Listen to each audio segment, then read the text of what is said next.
Hello everyone. तो आज एक रूब्रिक देखेंगे इम्प्रेशनेबल। अब इम्प्रेशनेबल को समझना बहुत आसान है।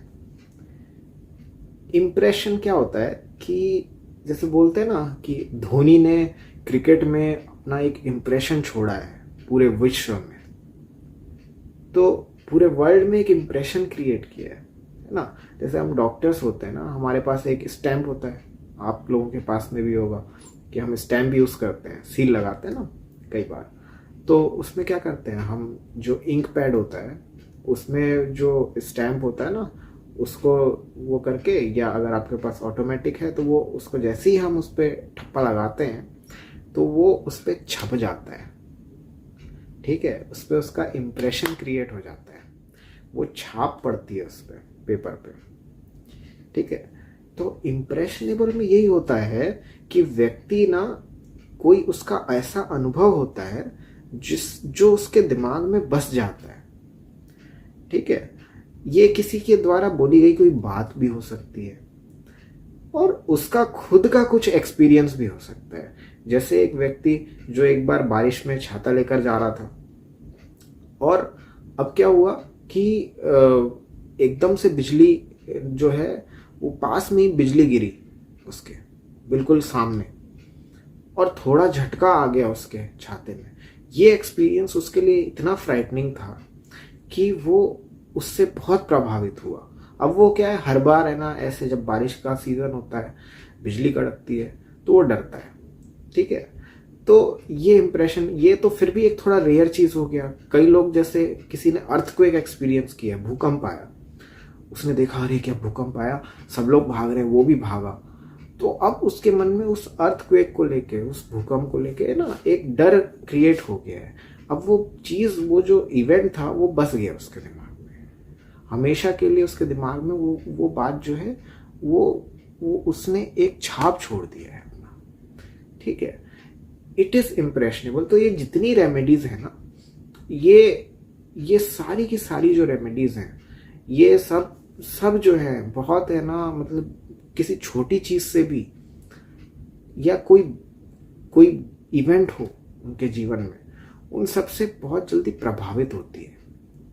और ये जो छाप उसके दिमाग में होती है, इसकी वजह से फिर आगे लाइफ के जो भी एक्सपीरियंसेस होते हैं, वो उस पुराने इवेंट जो जो उस इम्प्रेशन उसने क्रिएट किया है उससे और ज़्यादा लिंक होते हैं, और ज़्यादा उसको मजबूत बनाते हैं, और ज़्यादा उसको रीइंफोर्स करते हैं, और दोबारा से वो उस एक्सपीरियंस को एक तरह से जीता है। तो ये होता है ना इम्प्रेशनेबल। अब देखो, क्रेडुलस शब्द का भी इस्तेमाल हम करते हैं कि क्रेडुलस क्या होता है। क्रेडुलस बहुत अलग चीज़ है। क्रेडुलस ये होता है कि इसको बहुत अच्छा HHF ने समझाया है, आप उनके वीडियोस देखिएगा, बहुत बेहतरीन एक्सप्लेन किया। उसमें बेसिकली ये होता है कि क्रेडुलस ना सहज विश्वासी होता है, किसी की बात को जल्दी मान जाता है।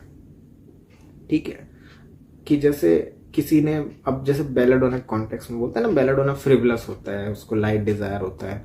तो किसी ने बोल दिया कि अरे वो मेरे डॉक्टर के पास चलो, वो ऐसे एक डोज देंगे और वो एक डोज से तुम्हारी ये सारा स्किन स्किन सब जितनी प्रॉब्लम्स है ना, सब ठीक हो जाएगी। अच्छा ऐसा, चलो।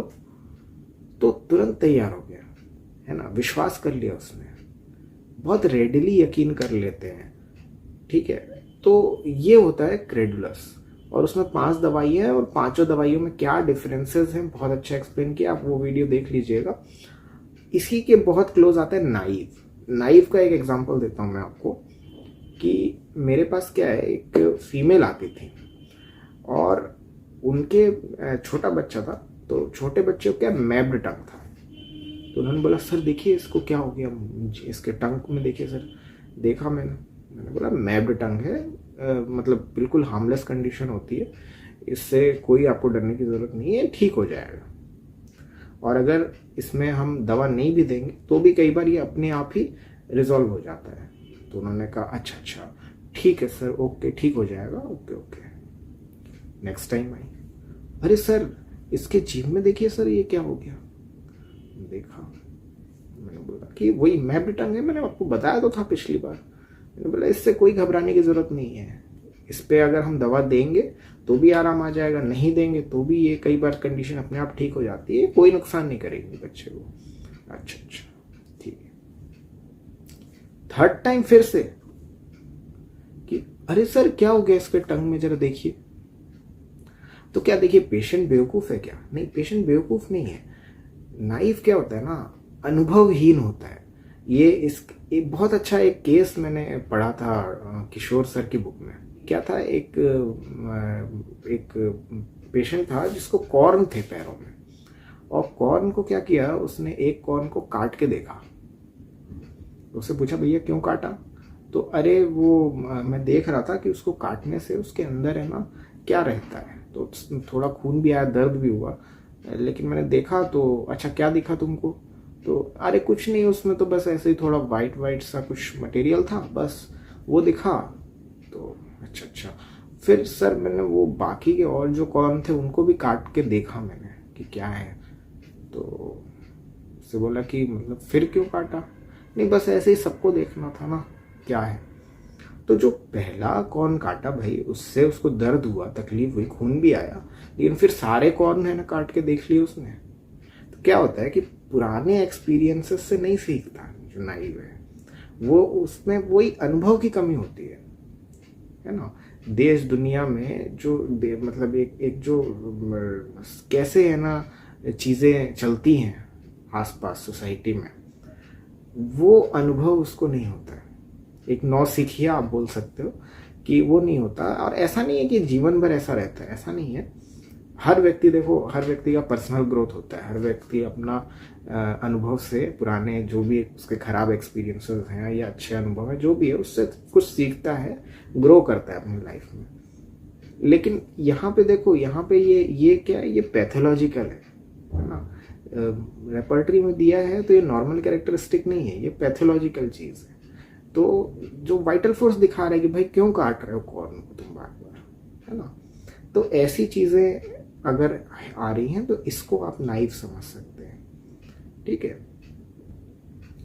ये जो लेडी जिनका मैं बता रहा हूँ, बहुत इंटरेस्टिंग था इनका खुद का ट्रीटमेंट के लिए, जब ये इनका भी ट्रीटमेंट मैंने किया था, तो इनको क्या है, इनको बहुत सीवियर मतलब है ना हेमोरॉइड्स का प्रॉब्लम था, बहुत पेन होता था, बहुत तकलीफ, और इनको मैंने बहुत है ना दवाइयाँ दे के देख लिया। और ये मतलब ऐसी थी, बहुत ही नाइव, हर बार अपने बच्चे के बारे में पूछना कि क्या दिक्कत है, और बिल्कुल बच्चे के जैसे एकदम। और जो उनको प्रॉब्लम होती थी, अगर आराम आता था तो हाँ सर आराम आया, नहीं आता था तो सर नहीं आया, बिल्कुल सही। मेरे को देख के एक लगता था कि अरे ये खुद भी बच्चे के जैसे ही है।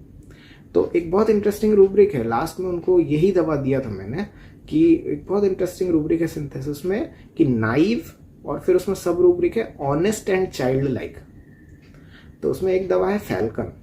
मैंने पहली बार अपने ये छोटे से प्रैक्टिस में मैंने पहली बार फैल्कन यूज़ किया था 205 पोटेंसी में, क्योंकि उसका वही पोटेंसी मिलता है, 200 नहीं मिलता, 205 पोटेंसी में मैंने दिया था। और इतने साल के जो पाइल्स जो उनके वो बच्चे के जन्म से मतलब लगभग 5-6 सालों से थे, वो उनमें जितना सीवियर पेन ब्लीडिंग होता था, वो मतलब एक सिंगल डोज देने के बाद में विद इन अ वीक वो रिजॉल्व हो गया। उनका सारा पेन और ब्लीडिंग वगैरह सब खत्म हो गया। तो वो जो होता है ना, वो रेमेडी का फील समझने की कोशिश करिए। जो अभी मैंने इससे पहले जो पल्साटिला का एक केस बताया था, उसमें भी मैंने यही कहा था कि हम मैकेनिकल बहुत हो जाते हैं, तो हमको थोड़ा फील तक समझना है उसका। अच्छा, इसमें एक व्यक्ति ने, एक हमारे सब्सक्राइबर है, उन्होंने पूछा है कि इम्प्रेशनेबल और सुपरस्टिशियस में क्या अंतर है। देखिए, सुपरस्टिशियस जो होता है ना, वो क्या होता है, अंधविश्वासी होता है, यानी अंधविश्वास पे यकीन करने वाला। अंधविश्वास क्या होता है कि ऐसी चीजें ना जो मतलब नेचुरल नहीं होती है, जैसे भूत प्रेत हो गए, या उनका कोई ऐसा कोई एक्सप्लेनेशन नहीं है, ठीक है, मतलब कोई आधार नहीं है उसका। कई लोग है ना, अब इसका बहुत अच्छा एग्जांपल देता हूँ, अभी विंटर्स की बात बताता हूँ आपको। विंटर्स में क्या हुआ, अभी जो ठंड निकल के गई, तो एक सुबह के टाइम में मैं क्लिनिक पहुंचा ही था, तो एक दूर से एक सज्जन आ रहे थे, वो मेरे पेशेंट भी थे।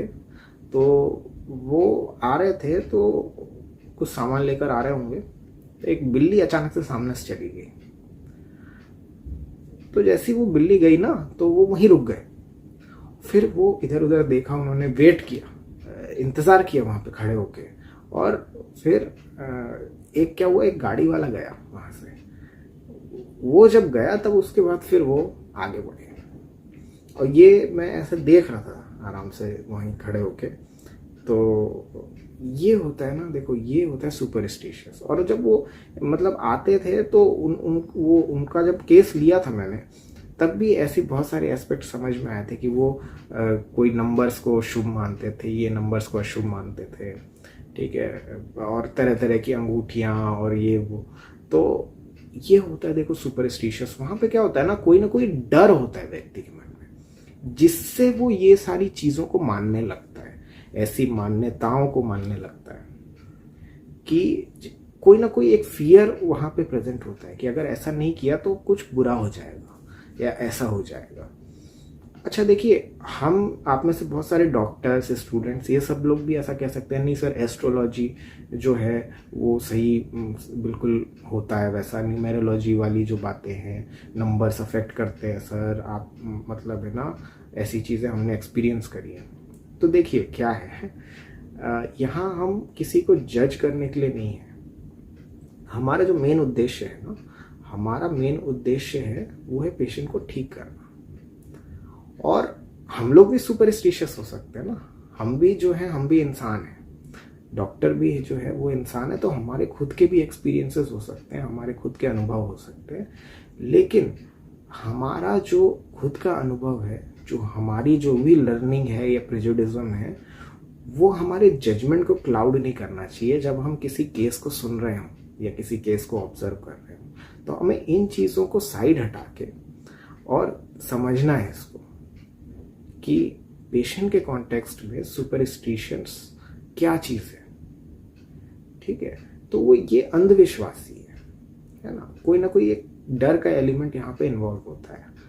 और इम्प्रेशनेबल वो होता है जहाँ पर एक व्यक्ति के दिमाग में कोई एक्सपीरियंस है, किसी की बात है, कोई भी ऐसा चीज़ है या इवेंट है जिसने उसके दिमाग में एक छाप छोड़ दी है ना, एक इम्प्रिंट कर दिया उसके दिमाग में वो चीज़।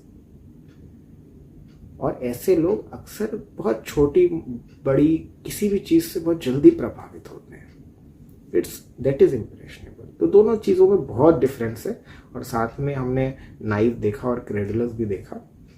तो आई एम श्योर कि आपको ये जो छोटा सा वीडियो है अच्छा लगा होगा और आपको ये थोड़ा क्लियर हुआ होगा। अगर मेरे वीडियोस पसंद आते हैं ना तो प्लीज़ सब्सक्राइब करिए, और अगर कोई आपके सुझाव हो तो उसको शेयर करिए, कमेंट सेक्शन में लिखिए। So till next time, thanks a lot and good bye.